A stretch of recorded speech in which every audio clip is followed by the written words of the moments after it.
يا ازرق، دي الناس دخلت كلهم. ايه العدد ده العدد في الليمونادي. صلوا على النبي يا جدعان، صلوا على النبي بصوت عالي، عايزين ربنا يكرمني. ايوه كده، خليكم في ظهرني. عاملين ايه؟ ازيكم؟ كله تمام؟ طيب بصوا يا اخواني، احنا دلوقتي هنعمل لحظه واحده.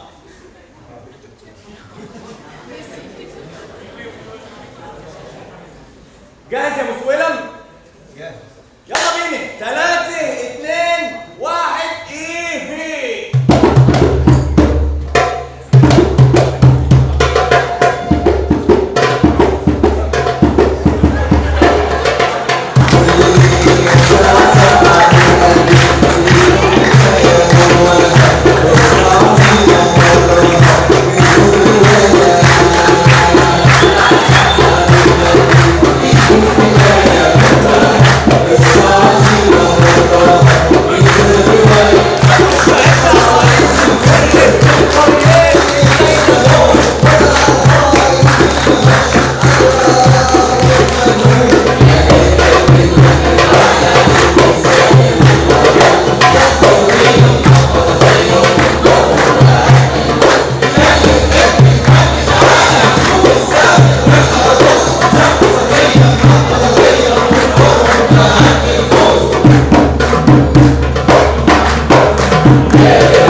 مشخصطيه ومحبظطيه.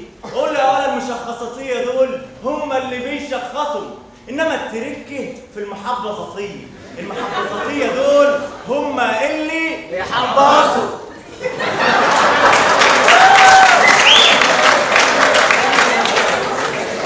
دلوقتي احب اعرفكم بجماعتي. خش يا دولة. الله يا دولة، الله يا دولة. احنا النهارده هنعمل مسرحيه ملهات الحجاج. ملهات الحجاج؟ ايوه بس في مشكله. في مشكله؟ هو كل عرض لازم يبقى فيه مشكله؟ ايه المشكله؟ وادعي الوالد اللي بيشخص الاراجوز امه بتتجوز النهارده. دي سادس مره تتجوز الوليه دي. الشهاده تتقال، الوالد ما بيفوتهاش فرق. خد يا بنت يا خدوجي. ايوه يا باشا يا عيش. خد يا بنت يا خدوجي. انت يا بنت اللي هتعملي الاراجوز. بس انا ما بعرفش اعمل صوت الاراجوز. يا بنتي انت بس اقول لك خد المشبك ده كده يا باشا عيشه.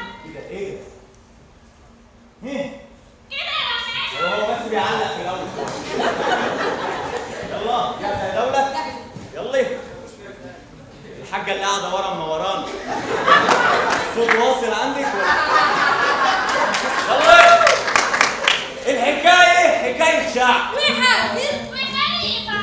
اما الشعب فهو شعب العراق اله الاشرف النيل من اهل بيت النبوي اولهم رابع الخلفاء الراشدين الامام علي بن ابي طالب كرم الله وجهه من كده دبرها الخوارج والتاني كان الامام الحسين ابن سيدنا علي سيد شباب اهل الجنه سابوه لوحده واهل بيته يواجه جيش يزيد بن معاويه في كربلاء فكانت عليهم كرب وبلاء.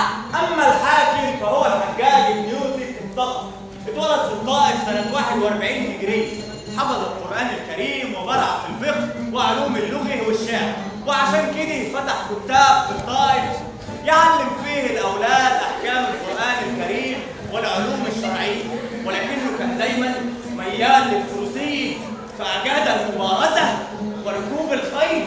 ده انت تتبنى رخمه. صدق الله العظيم. صدق الله العظيم. ها يا اولاد حفظوا الايه اللي حفظها وهيسمعها هوليه عليك واللي ما حفظت الايه دي لا نسكت لا هنبدو على الدين. انا حفظت الايه يا سيدنا. بارك الله فيك بارك الله فيك. انت كليب بن يوسف الثقفي. هو كليب بن يوسف الثقفي. هو كليب بن يوسف الثقفي. ايوه كليب بن يوسف الثقفي. تبقى كليب بن يوسف الثقفي. لست كليب بن يوسف الثقفي. فضل ان تناديني بالحجاج. هو الحجاج بن يوسف الثقفي. احنا جنود امير المؤمنين عبد الله بن الزبير. عاوزين مني ايه؟ انت اللي ضربت الراجل امبارح واعتديت على ارض قبيلة حسين. والله ما اعتديت على اي ارض ولكني شربت من بئر حسين وانا في طريقي الى مكه. تعرض لي الرجل ومنعني من المرور وسبني فضربته وشقيت راسه ودافعت عن نفسي.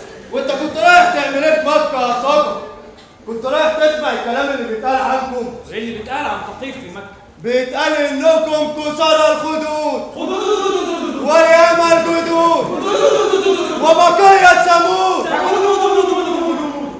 هو صحيح انتم من بقية ثمود البيت وان جدكم كان عشار وحد هارب من سيده وانه كمان كان دليل لابراء الاشرم والاحباش لما جم عشان يهدموا الكعبة. تبا لك يا رجل. اطبقوا على سبب جندك. ايه في ايه؟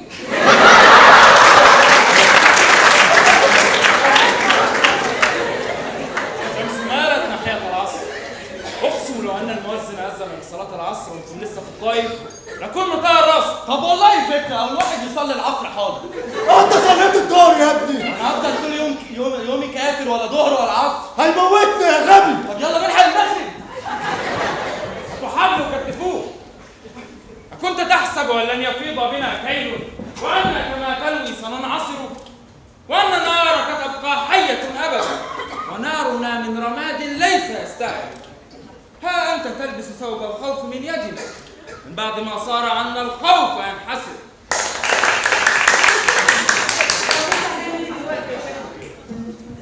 بعد ما هام أمرنا أصبح فتية مكة يتجرؤون علينا بسياط بن الزبير وجب علينا الهجرة. يعني هتسيبنا يا شيخنا.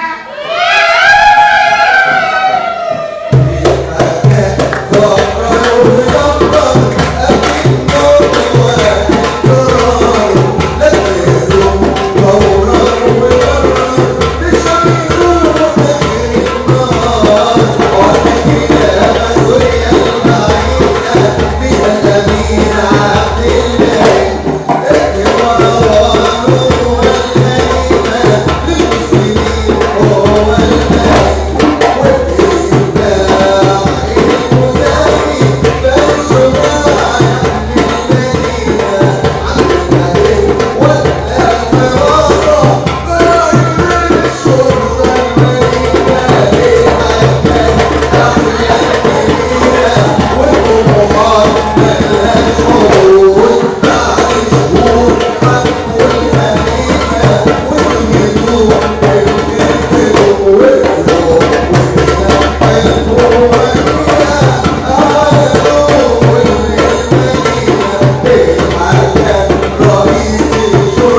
بس وهو مقابلة روح ابن زنباع الجزامي رئيس شرطة عبد الملك بن مروان.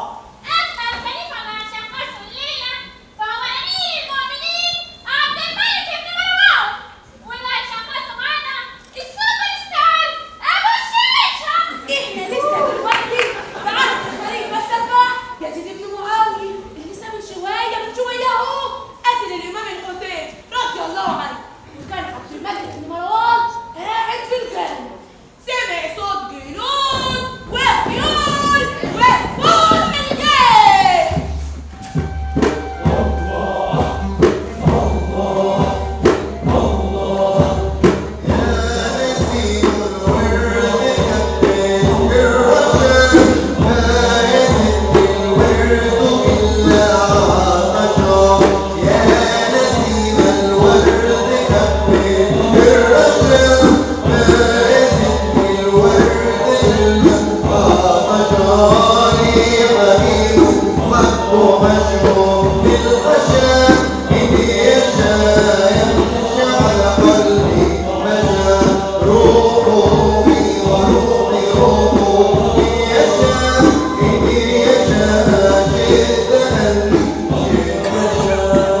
ويدخل عليهم فارس وهو يحيى الغساني. السلام عليكم ورحمة الله وبركاته. وهيجي منين السلام بعد الجيش اللي انت منه ما خرب المدينة والعالم؟ احنا بننفذ أوامر أمير المؤمنين يزيد بن معاوية في تهديد أهل المدينة اللي خرجوا عليه وخلعوه من الخلافة، وهو أمرنا إننا نسافر إلى مكة لمحاربة عبد الله بن الزبير. كلاتك امك يا ابن الغسالي. انت فاهم انتوا رايحين مين؟ الاول مولود ولد في الاسلام وابن رجل من العشرة المبشرين بالجنة. ان التي لتلقين اسماء بنت ابي بكر الصديق والى من سماه رسول الله عليه الصلاة والسلام باسم عبد الله. والله لو مقتلوا بالنهار هتلاقوا صيد، ولو مقتلوا بالليل هتلاقوا يصلي طول الليل. فلو اهل الارض كلهم اجمعوا على قتله لكبهم الله جميعا في نار جهنم. وسافر الجيش لمكة، لكن شاء الله العزيز القدير إن يموت قائد الجيش في الطريق، ويموت الخليفة يزيد بن معاوية على سريره. قم انهزم الجيش أول ما سمع خبر موت الخليفة، وبعد كده بايع أهل مكة عبد الله بن الزبير بالخلافة، وانضم لهم مين؟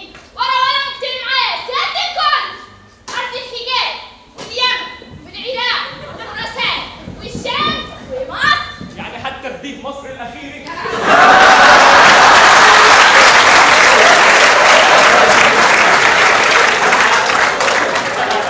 لكن ابويا في التشخيص اللي هو مروان بن الحكم كان من اشرف رجال الخليفه وكمان كان صاحبه. تفرحش قوي كده يا اخويا، لانه بعد شويه خد الصحوبيه دي وخرج عن طاعه ابن الزبير، لا وكمان كون جيش كبير واحتل به الشام ومصر، ومش بس كده دي كمان اعلن نفسه خليفه للمسلمين. مبروك يا مولاي، يا مولاي، مبروك يا مولاي. في ايه يا يحيى؟ مبروك يا مولاي. في ايه يا يحيى؟ المدام حامل؟ لا، حاجة أهم من كده. المدام ولدت؟ حاجة أكبر من كده. ولدت توأم. الفرحة مش في الولادة خالص يا امال في مولاي. ايه يا يحيى؟ أبوك. ابويا ايه ماله؟ مش جاي تسيبوها؟ أبوك يا مولاي. ماله؟ ما هو زي الفل اهو. مات.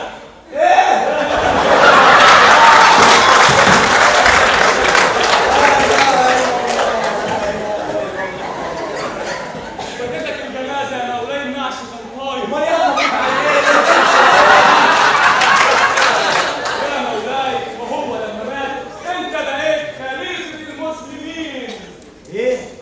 انا بقيت خليفة المسلمين؟ أيوة يا مولاي. يعني خلاص يا يحيى الجواري هتبقى جواري؟ أيوة يا مولاي. لو قلت لهم يمين مين يا مولاي؟ شمال شمال شمال يا مولاي. لو قلت لهم ورا يا يحيى احنا ما نجيبش ورا يا مولاي. بس كده بقى يبقى لازم اتخذ بعض القرارات. خد عندك هات عندي. قرار رقم 1. خد المصحف ده عايزك تحفظه في خزنة. عفو يا مولاي، تحب اسمعه؟ وانت جاي كتاب يا يحيى احفظه في خزنة عليها قفل متين عريض فلا دين في امور السياسة. يا نفس حكمة اركب الحاج الله يرحمه. خد عندك. هات عندي. قرار رقم 2. عايزك تنقل قصر دمشق عشان ابقى جنب ابويا الله يرحمه. ما ننقل ابوك اسهل يا مولاي. وابويا لسه منتقل الى رحمه الله، عايز تنقله تاني دمشق. كفايه قرار بقى بالراجل. نفس الاول. نفسي نرف الحاج الله يرحمه. خد عندك. هات عندي. في لسه عندك؟ في اخر ما عندي. اخر ما عندك. طب قرار رقم 3. عايزك تبعت لي الحجاج قصري اللي بقى في دمشق بناء على قرار رقم 2، وانا هخلص من هنا اطلع اقابله في دمشق صدفه. نفسي مشورة الحاج الله يرحمه. خد عندك. مفيش عندي. مفيش عندك؟ مفيش عندي. طب قرار رقم 4. اطلع بره يا يحيى. اما انا كنت طالع يا مولاي. اطلع بره يا يحيى. نفسي قلة ذوق الحاج الله يرحمه.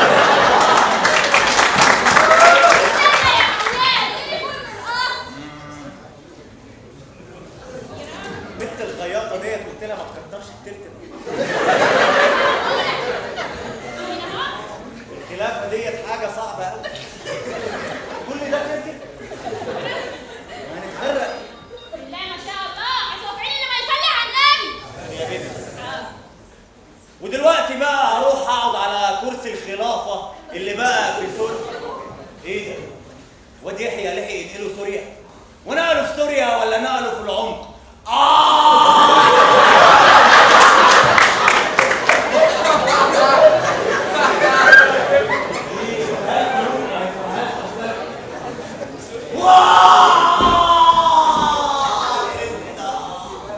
ايه ده؟ استنى كده ما اجرب تاني.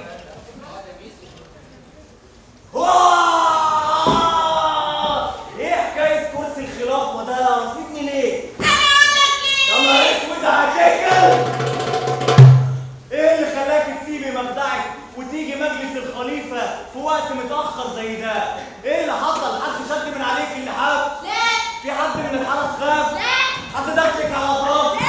طب طرفك داس على حد؟ برضه لا. امال في ايه؟ جيت عشان اسالك سؤال. ايه اللي خلاك تسيب سريرك في نص الليل وتيجي هنا تكلم نفسك؟ ايه؟ خلاص؟ زهقت فيا؟ ولا يكونش لسه بتفكر في سكينه بنت الحسين اللي كنت ناوي تتجوزها عليه؟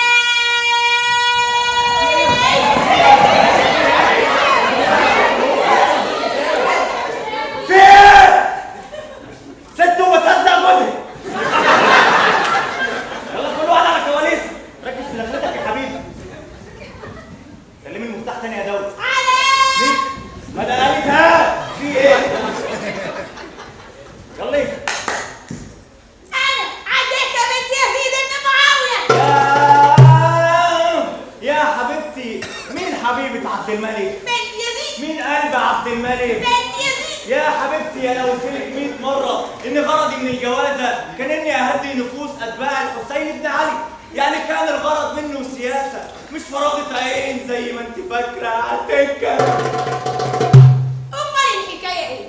كل ليله البس لك واتزوق لك واتعطر لك ولا انت شايف ولا شامم ولا حاسس بحاجه خالص. شامم يا حبيبتي، دي الريحه جايبه اخر الشارع. وعلى طول تيجي على هنا وتكلم نفسك. للدرجه دي كرسي الخلافه بيوحشك؟ نفسي مره واحده بس اقعد على كرسي الخلافه واحس اني بقيت خليفه المسلمين. وتقعد على كرسي الخلافه ازاي؟ وانت لسه ما بقتش خليفه كل المسلمين. قصدك يعني ارض الحجاز واليمن وخراسان اللي لسه تحت خلافه عبد الله بن الزبير؟ خد قرارك بشجاعه وقوه ما دام عندك هدف اكبر واسمى وهو تربيه الشباب المسلمين على الكلب وهو انت يا امير المؤمنين.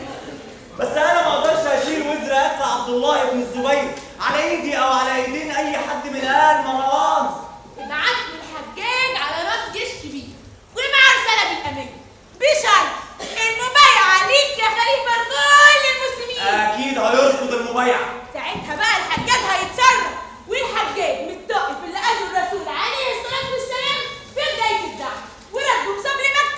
بس دي حكايه كانت في الجاهليه وزمان الناس كلها نسيتها. تستخبى جواهم لكن ما تتنسيش. فتدخل الحجاج مكه وعمل عملته افتكروها. عموما انا هستطلع راي الحجاج في الموضوع ده، فعمره كله قضاه في الحجاز واكيد يعرف انا بن الزبير ده اكتر ما احنا نعرف آل مروان. قول مولاي يا امير المؤمنين. بره يا عتيكة، بره يا عتيكة، عتيكة كاتش، يلا بره. في ايه يا حجاج؟ في ايه يا مولاي؟ احنا مسلمين مش كده؟ الحمد لله. ما بتخبطش الباب ليه وانت داخل؟ صلي على النبي. انت شغال زي الفل اهو، امال في ايه؟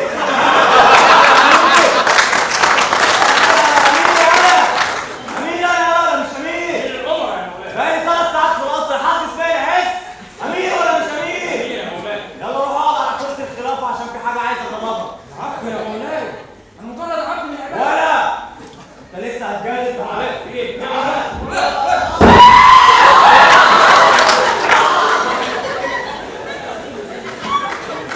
وعمل معاك كده برضه يا مولاي. واكتر من كده يا حجاج واكتر. يبقى فورا نغير الكرسي ده ونسمع لجلالتك كرسي تاني اكبر واجمل. يا حجاج المشكله مش في الكرسي، ما الكراسي كتير، المشكله في عبد الله بن الزبير. طول ما هو عايش، طول ما الناس ملفوفين حواليه وبينادوه بامير المؤمنين يا واد يا حجاج. انا عشت عمري كله في الطايف قريب من مكه يا مولاي، وهناك رصدت الامر بعناية. شفت اللي محدش غيري قدر يشوفه. وايه بقى اللي محدش غيرك بيعرف يشوفه ده؟ شفت ان الحجاز نضر له ضم تحت خلافاتكم. شفت ان عبد الله بن الزبير ما هو الا حالة ثمار اوفى ندرة وحامل صاحبها بطاروها. يا ترى نبعت له مين يا واد يا حجاج؟ انا له يا امير المؤمنين. انت له يا حجاج. عايزك تبعت لي راسك، ولو ما عرفتش ابعت لي راسك انت، ولو ما قدرتش وعهد مين ده؟ ورحمة ابويا لقعدك على كرسي الخلافة ده 3 سنين يا ابن الغساني. امرك يا مولاي. قرار رقم 645. عايزك تجهز لي جيش من اقوى الفرسان عشان يروحوا مع الحجاج الى مكة لمحاربة المارق عبد الله بن الزبير. لا انت اكيد الحاج الله يرحمه.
والله ما كنت ارضى اقود الجيش ده كله ضد ابن الزبير الا عشان يكون الحركه هنا قويه بلا فتن وبلا تمسك. دولة واحدة يحكمها خليفة واحد قوي يقدر يصد أطماع الروم ويواصل الفتح إلى ما شاء الله له أن يمتد. يا رب، أنا كنت محتاج أسمع الكلام ده عشان إيدي تقوى تاني على حمل السيف. أي أوامر تانية يا مولاي؟ دي رسالة أمانة عبد الملك بن مروان، عاوزك تسلمها بنفسك لابن الزبير، يمكن يستسلم ويجنب نفسه الموت. أمرك يا مولاي. خلاص يا أخي، أمرك يا مولاي. اخرج من هناك يا أخي. أمرك يا مولاي.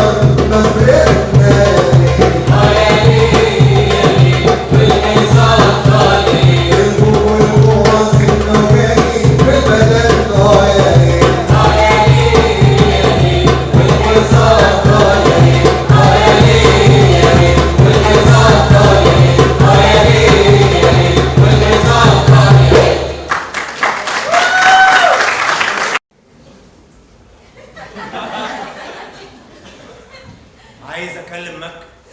تكلم مكة؟ هو أي حد معدي كده عايز يكلم مكة يكلمها؟ حضرتك مين؟ أمير المؤمنين عبد الملك بن مروان. شخرس ما تفضحناش، عايز اكلم مكة. يا أمرك يا مولاي، ده السنترال نور أقسم بالله. ادخل مكة من الدنيا بسرعة. الو، مين؟ انا عبد الملك بتكلمنا منين يا عبد الملك؟ من سوريا. ضرب ليك الكل يعني سوريا؟ يا عم اخلص، عايز اكلم الحجاج. تمام يا مولاي. لو عايز تسمع كل تون اشوف فيك يوم يا حجاج انكر بالملعقه مره واحده. لو عايز تسمع كل تون انت مغرور انت معدوم الشعور يا حجاج انكر بالملعقه مرتين. لو عايز تسمع كل تون بيبي شارك قول ولو عايز تسمع كل تون اصاله انا مهتمه بالتفاصيل. انا مهتم بالحجاج. امرك يا مولاي. ولد ماشي بسرعه. أيوه مين؟ انا عبد الملك. عبد الملك مين؟ عبد الملك ابن مروان. عبد الملك بن مروان مين؟ عبد الملك ابن مروان ابن الحكم. إيه ده؟ أنا أول مرة أسمع الاسم ده. اول بص يمينك كده يا ابني. يا نهار أسود. ازيك يا حبيبي؟ أيوه يا أمير. يا حجاج، يا أمير. بقول لك ايه؟ قول. لقد طال حصارك لابن الزبير لشهور عديده وحتى الان لم تاتينا الاخبار التي تذهب صدورنا وتريح ارجلنا التي كلت من الوقوف طويلا امام كرسي الخلافه. فلو اردت مددا لارسلت اليك الالاف من الجنود حتى تحكم الحصار حول مكه ويستسلم ابن الزبير في اسرع وقت ممكن وتوقد نار الفتنه. حجاج، يا مولاي. الدنيا هنا مقلوبه يا حجاج. انا ما بقاش عندي جنود خالص يا حجاج. وهو لازم بأمن يحصل يا بالشعب مولاي. يا حجاج. صار لازم حجاج. حجاج كمل حصار. صار تاني. كان نفسي يقول حتى تقتحم مكة. 7 شهور حصار ومفيش ولا واحد يتخلى عن ابن الزبير رغم الجوع اللي هم فيه. ايه؟ الجوع مش كفايه. لازم كمان يحسوا بعدم الامان. تقصد ايه؟ انت استغفر الله العظيم هتضرب مكه بالمنجنيق ويرجع اهلها ويخرجوا لك مستسلمين. اضرب مكة بالمنجنيق؟ ايوه يا حجاج. لكن حاجات المنجنيق ما بتفرقش ما بين الجنود وبين الاهالي. وعشان كده الاهالي هيحسوا انهم هيموتوا في حرب هم مش طرف فيها. على طول هيدخلوا مكه ويستسلمونا ويقولوا لك احنا عارفين يا حجاج مش هنعمل كده تاني يا حجاج. والله انت بتقول افكار كويسه جدا لكن انت مين؟ ها ضميري اضربوا مكة بالمنجنيق.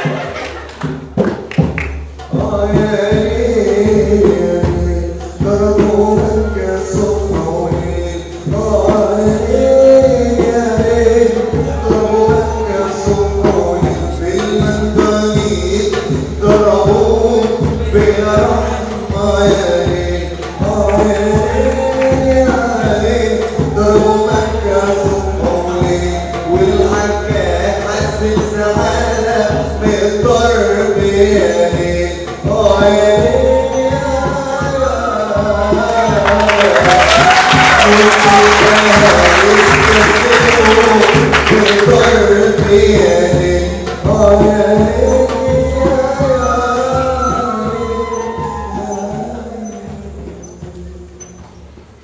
يا ضمير ازاي هقدر على ابن الزبير وهو مهتم بالكعبه المشرفه؟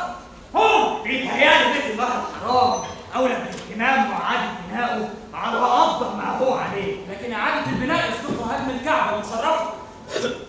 التاريخ هيذكر إن الحجاج بن يوسف الطرفي هو اللي أعاد بناء الكعبة على قواعد صلبة وحوائط قوية وسقف متين. لكن مين يضمن برضه التاريخ هيقول ايه؟ فلا يعلم الغيب الا الله. ثم انت عايزني اضرب الكعبه بالمنجنيق؟ مش أنت اللي هتضربها. افرض الأحباش من جندك وليهم أمر ضرب الكعبة بالمنجنيق، وبعد كده عاقبهم وقول إن أحفاد أبرهة هم اللي ضربوا الكعبة. مش أنت. والله انت بتقول افكار كويسه جدا يا انت قلت لي اسمك ايه؟ يا ضميري عامل ايه يا راجل غائب بقالك مده؟ معلش بس كنت مفتكر شوية اليومين اللي فاتوا. اجعلوا الاحباش على المنجنيق ولا يضربوا الكعبه المشرفه. هدموا بناءها فوق راس عبد الله بن الزبير حتى يتاتى لنا اعاده بناءها لتكون شامخه شموخا يعادل قدسيتها في قلوب المسلمين. ضربوا الكعبة بالمنجانيق، ضربوا الكعبة بالمنجانيق، ضربوا الكعبة بالمنجانيق، ضربوا الكعبة بالمنجانيق، ضربوا الكعبة بالمنجانيق،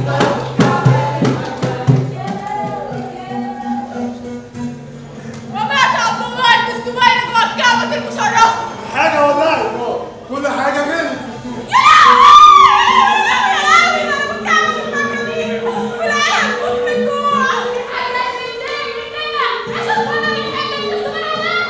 الواحد مش لاقي ولا اكل ولا شرب ولا اي حاجه خالص.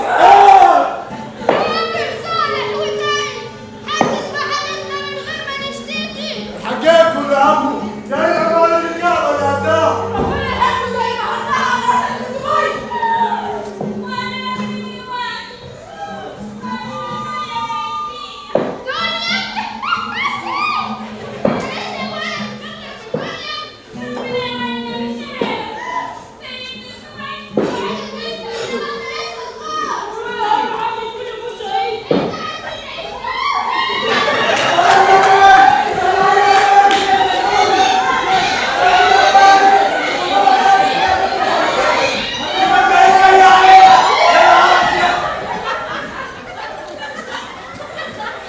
في ايه؟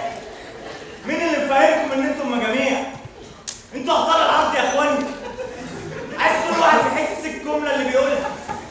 قولوا مشهد كويس. في ايه يا جدعان؟ شايفين زميلكم ازاي بيحتمي من خطر المنجنيق؟ علموا منه. علموا من صابر. قوم يا صابر خلاص. قوم يا ولد. ولا يا صابر. ولا. حجاج كل همه يا عيني عمال الكعبه. وبعدين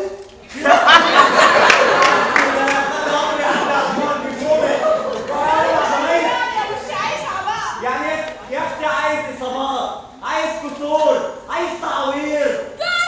ايوه يا ام ربيع جرح. يلا يا ولاد هنعمل له بقى. يا الله ونعم الوكيل. انتوا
الكينج مش عاجبني. يلا واحده كده يا ابو سويله مالينا عين.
مش عشان اللي انت قلته ده، لا، بس عشان انت فاهم كلامه.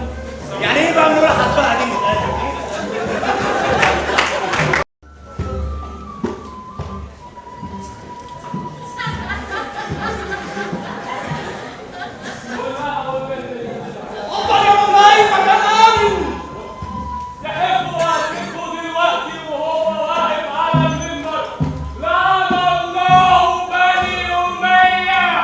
عشان يخلوا واحد زي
عبد الملك بن مروان أمير المؤمنين إلى من بالكوفة من المسلمين، سلام الله عليكم. أما بعد. استنى ما تكملش. أمرك يا مولاي. يا أمير المؤمنين يسلم عليكم وأنتم ما قلتوش السلام. هو ده الأدب اللي اتعلمتوه. والله لأؤدبنكم أدبا ينضرب به المثل في كل مكان، ويفضل معلم في كتابكم مدى الحياة. اقرأ علي الكتاب أمير المؤمنين من أوله. أمرك يا مولاي. بسم الله الرحمن الرحيم.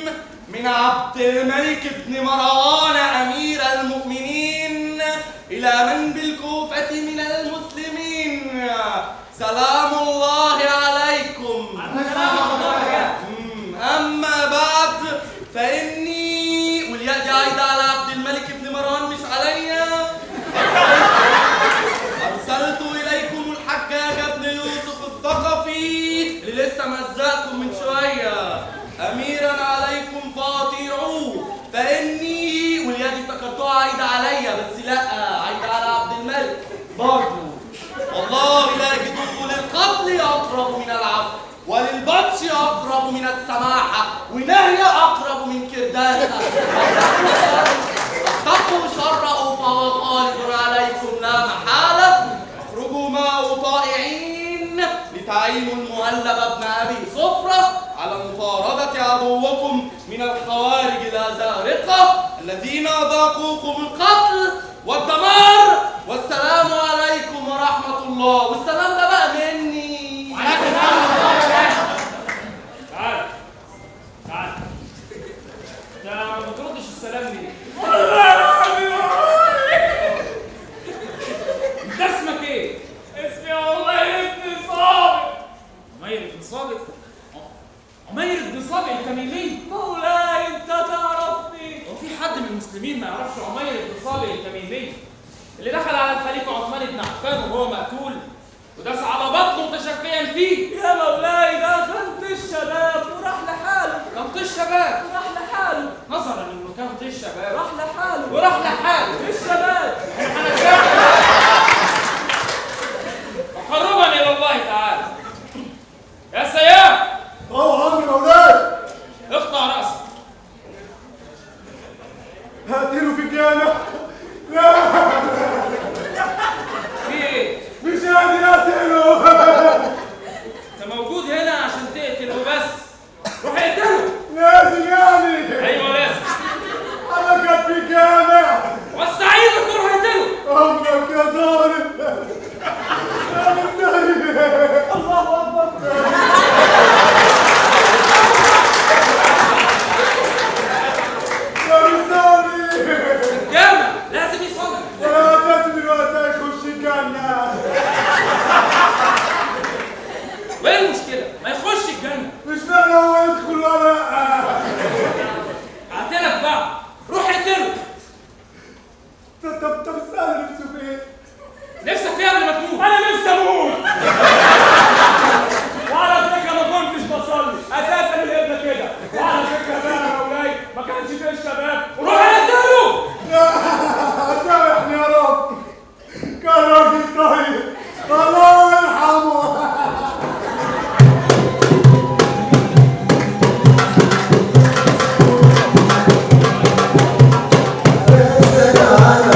مستحيل مستحيل ده يحصل وانت من رواه الحديث التابعين اللي اخدت علمك على ايدين اثنين من الصحابه، عبد الله بن عباس وعبد الله بن عمر رضي الله عنهما. ده مستحيل وانت المعلم والفقيه، مستحيل وانت المفتي والدين والدنيا. يا أمير، عدل القاضي مثل عدل الحاكم، ما لا يسألنا عنه الله عز وجل يوم ينصب الميزان بين يدي الرحمن. هذه الأمانة احنا وليناك القضاء يا ابن البيت. هل يصح أن يكون القاضي مكبل اليدين؟ وهل يصح أن يكون القاضي متحيزا لطرف مثل الآخر؟ يا أمير العراق، شعب العراق يئن ويعاني من ظلم وجبروت الرجال. لا يا ابن قبيل، لا تخلط بين القضاء والسياسة. لقد أجبرت على ذلك. ومن أجبرك؟ مظالم الناس وشكاياهم جميعها ضد الرجال، وأنت كما تعلم رجالك فوق القاضي. وسيذكر التاريخ أنك لم تحكم العراق يوما واحدا إلا ورجالك فوق القاضي. نحن لا نعلم ما الذي سيذكره التاريخ يا ابن قبيل، فلا يعلم الغيب إلا الله. ولا ماذا تريد يا ابن قبيل؟ أريدك أن تعفيني من القضاء حتى ألقى ربي وهو راض عني. عفيناك من القضاء، ولكن بشرط أن تلزم دارك ولا تخرج منها إلا بإذن مني. أهو السجن إذا؟ معاذ الله، اعتبرها راحة إجبارية لحد ما أفكر في أمرك. وصلت يا مولاي، وصلت يا مولاي، وصلت يا مولاي، وصلت يا مولاي. هي مين؟ أم بسعة يا مولاي. هي تدخل بسرعة. خلي يا أم بسعة.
حب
فعلا حاسس ان اول مره اشوفك وان دي ليله زفافنا. مالك في ايه؟ حاسه بنار جوايا، قرفانه من الدنيا. ليكي حق تزهقي وتقرفي هنا في الكوفه. بكره لما تسافري معايا مدينه واصل اللي امرت ببنائها تدخلي قصرك فيها تحسي انك في الجنه. ياه، الجنه مره واحده. وين؟ ايه؟ اسنانك جميله جدا، ابيض من الزيت في ضوء الشمس. ولا خدود؟ مالهم هما كمان؟ وحمرة الدم السهل اللي لسه دلوقتي مرعب. دم؟ يا سلام، عيونك جميلة جدا، سوادهم حالك زي سوادهم حالك زي ظلام القبر.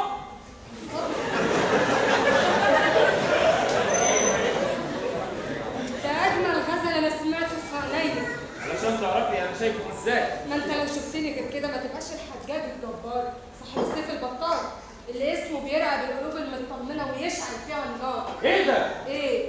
اجمل اقتراح سمعته في حياتي. مولاي يا مولاي يا مولاي يا مين يا مولاي يا مين في مصيبه يا مولاي يا مولاي. يا هادم الملذات، دقيقه واحده هقتله وارجع لك. اقسم لو كان الامر عادي لخلي سيادتي طالع راسك في الحال. الامر خطير يا مولاي. ابن الاشعث اللي جنابك ارسلته على راس جيش من العراقيين لفتح بلاد السند. ماله؟ عارف عمل ايه؟ عمل ايه؟ اعلن العصيان. ايه؟ وخرج على الخليفه عبد الملك بن مروان وخد الكبيره. ايه الكبير؟ اعلن نفسه خليفه للمسلمين. هو اللي اعلن مش انا. جيش العراقي بايع ابن الاشعث بالخلافه؟ جيش العراقي بايع ابن الاشعث ان هم يحاربوا معاه لغايه ما يخلصوا العراق منك يا مولاي. مين اللي بلغك الاخبار دي؟ امير الشرطه عبد الرحمن التميمي هو اللي بلغ مش انا. ابعتها له فورا. امرك يا مولاي. ويلك مني يا ابن الاشعث، ويلك مني. برضه لسه في وقت على ما يجي امير الشرطه. هذه نقره وهذه نقره. جاي لك الغزال. هند حبيبتي والمطر، كل عام وانت حبيبتي. علمني حبك يا هند ان احزن علمني. يا ربي، وما هند الا فرسة عربية سليلة افراس تحللها بغل، فان ولدت مهرا فلله درها، وان ولدت بغل فجاء به البغل. لا هاني بقى بتقول لي بقى المستعاشه بتقول لي بقى بتشتم الشخصيه. حتى لو بتشتم الشخصيه ما ينفعش تشتمني النهارده عشان هي خطيبتي قاعده. ما هي خطيبتك جت؟ ايه؟ فين بقى هي دي يا ولد؟ اهي. فين يا ولد؟ كلهم مش نبي. ايه مش عايشه عدلني شنب. دي ايوه دي. يا ولد انا افتكرتها الواد اللي كان بياكل ودن البنت في اول العرض. يا نهار اسود. بهي شايف صوتي يا ابو الشعيشه عشان ما اقول لك طباخ هاني بخل يا ديل الجاموسي. جاموسي. لا يا بنت مالش جاموسه، دي قال الجاموسه. يعني كمان ما حصلتش جاموسي؟ طب والنبي ومن نبى النبي مالي سكتالك. يلا يا برص الحيطان، يا فار الغيطان، يا أفن من غير ودان.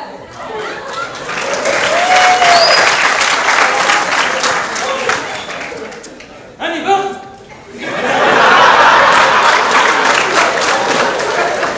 هاني بخل يا حجري. باجري على أقل الباجري جوزاتور. ايوه فور مش بخل. بهي يا ولد يا حسين. يا ابو يا الشعير. بنت يا بجر، ايه؟ هنمثل ولا مش هنمثل؟ طب طف اللي بنا يا اختي اللي بتاكليه. كلمة المفتاح. والله العظيم اللي هيفني عنك الجمهور.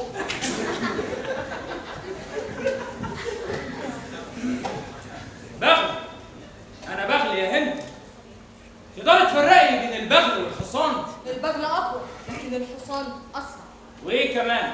البغل هجين ما بيخلفش لكن الحصان بيخلف. كده المسائل اتلخبطت خالص. بتسأل الأسئلة دي كلها دي ليه وافقتي على الجواز مني ما دام بتكرهيني أنا ما بكرهكش. ولا بتحبيني؟ مولاي الحجاج هو في إيه؟ بعدين جهزي نفسك يا هند عشان مع شروق الشمس هتسافري قصرك لمدينة واسط. واسط؟ بس دي مدينه لسه ما خلصتش ومش ساكنها غير الاشباح. يكون معاك الحرس الكافي لحمايتي. وده سجن ولا نفع؟ احنا داخلين على حرب مش مضمونه، ما يعرف نتائجها الا الله سبحانه وتعالى، ويهمني تكوني في امان لحد ما الحرب دي تنتهي. وايه علاقه الحرب بين ياسين الكفر؟ اوه جيش العراقيين تمرد على خلافه بني اميه، ناويين يدخلوا الكوفه عشان يحرروها من خلافه عبد الملك بن مروان. يحرروها من خلافه عبد الملك بن مروان ولا من حكمك انت؟ تقصد ايه؟ اقصد ان القصه المفرطه حكمه بتولد للفجار. مصر مفرطه ضروره لتاكيد ان شعب متمرد وعاصي. الشعب العراقي تجاوز كل الحدود في التمرد والعصيان والتخاذل. وربنا يعدي الحرب دي على خير.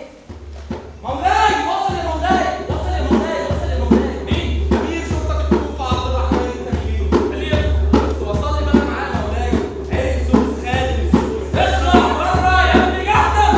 امك يا مولاي. تفضل يا امير شرطه الكوفه، بس استنى اما اظبط لك الكوفه.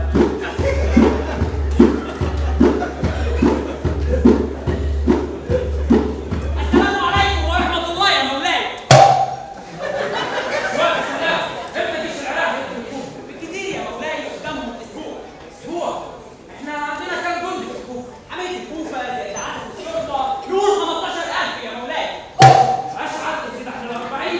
احنا نطلب مدد من خليفة عبد الملك بن مروان يا مولاي. انت اتجننت يا عبد الرحمن. احنا ما نطلبش مدد من خليفة عبد الملك بن مروان يا مولاي.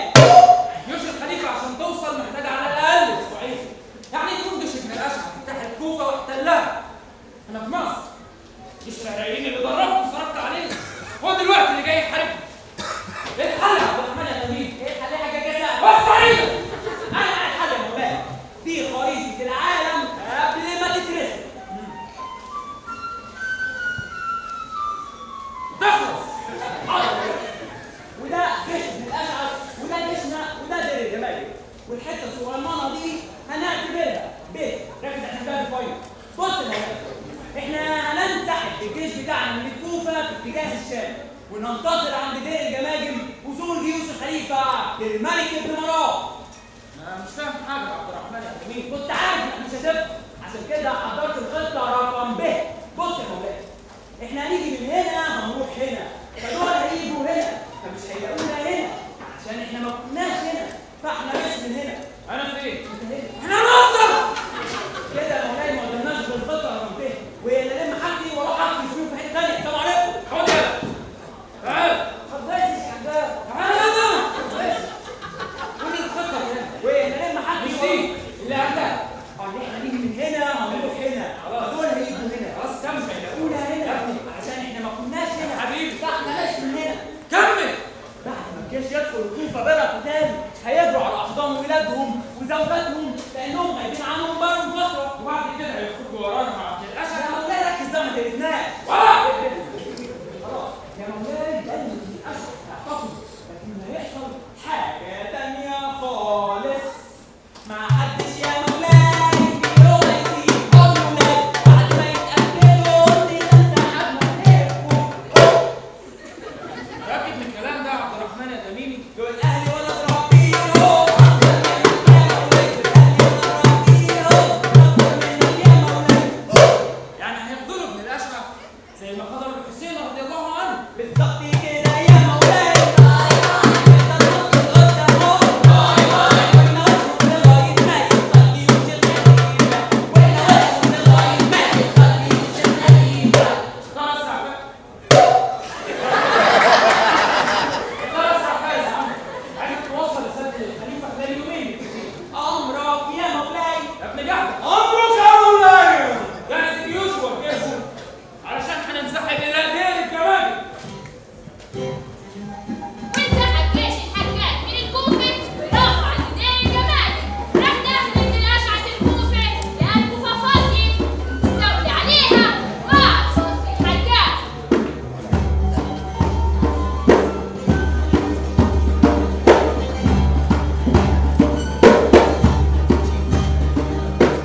الحجاج على العراق، ولكنه أصاب في أمور أخرى كثيرة فيها صالح المسلمين. على كل حال احنا لازم نحكي على الحجاج الاول. هو في جوه هنا، عايز اعرف في جوه هنا هو فين جيش العراق اللي كان بيحارب معانا؟ شايله جوه هنا ولا شايله ايه جوه هنا؟ هرعوا إلى أحضان أبنائهم وزوجاتهم. تحت الانفكاك حكم الحجاج والمسموع بعد المعركة. مصيبة يا ابن جبير، مصيبة مصيبة يا ابن جبير. فات أكتر من أسبوع على دخولنا الكوفة، كل اللي جمعناه من جيش العراق ما يكملش 12,000. ما رأيك أن نلجأ إلى القبائل المحيطة بالكوفة للخروج معنا لمقاتلة الحجاج؟ موضوع زي ده محتاج وقت، والوقت مش في صالحنا، الوقت في صالح الحجاج. جيش عبد الملك بن مروان بيقرب من الحجاج، لازم نوصل له قبل ما مدد عبد الملك بن مروان يوصل له. أنا هخرج بالجيش اللي جمعته للقضاء على الحجاج. هتخرج معايا يا ابن جبير للقضاء على الحجاج ولا هتنقض عهدك معايا؟ أنا لا أنقض العهود يا ابن الأشقر. ما تعليش صوتك. أما الآن فالحجاج على الجبل. يلا يا ولاد مشى الجبل بسرعة.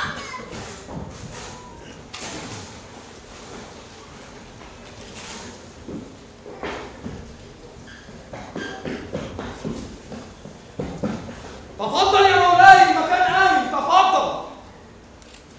ايه المكان الغريب؟ هو في انسان يقدر يعيش هنا؟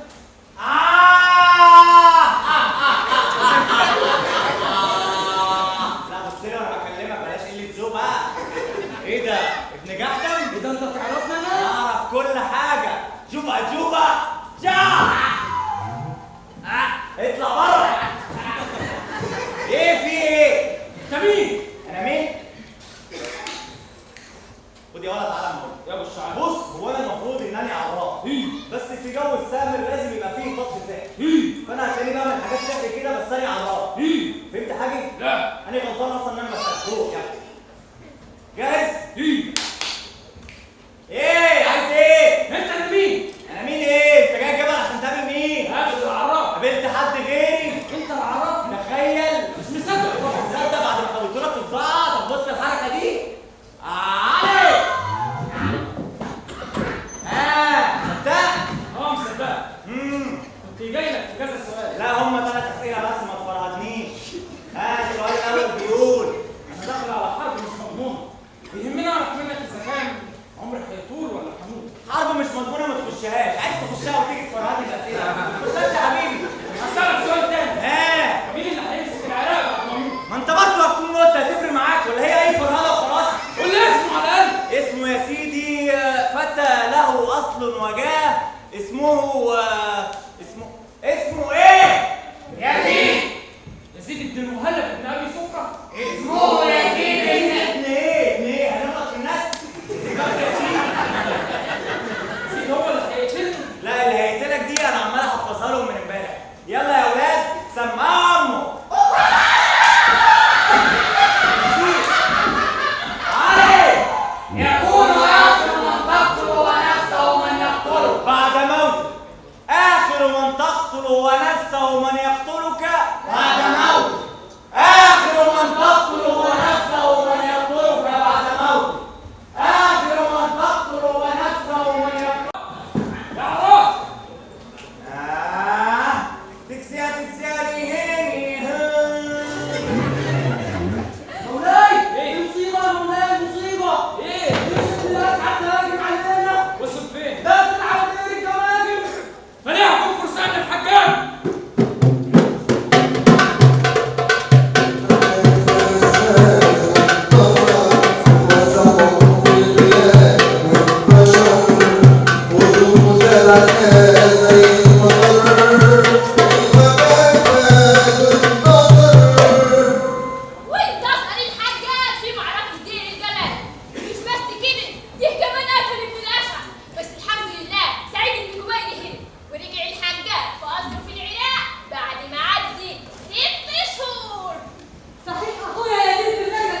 لله. ربنا نجاني هناك اخويا من شر.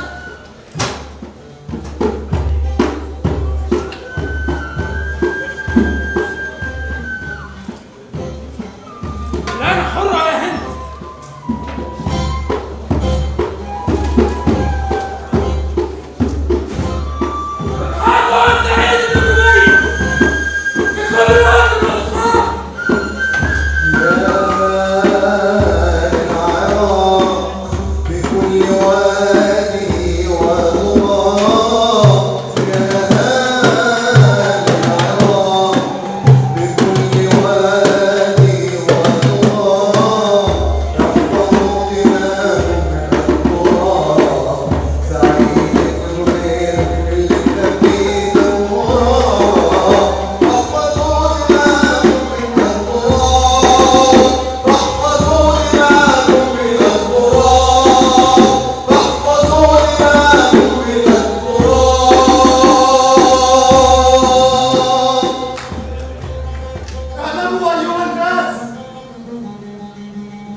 عاوز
كان راجل كان مواظب على الصلاة، كان بيصوم يوم وبيفوت يوم.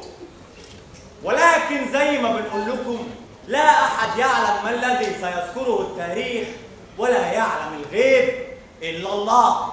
ودلوقتي أنا هعمل لكم استعراض الفينال، وده أنا كنت عملته قبل كده وبحبه قوي يعني. جاهزين يا رجالة اللي في الكواليس؟ لسه؟ طب يلا يا أبو الشعيش كده، يلا قصدي يا أبو سويرة، يلا شغل الناس.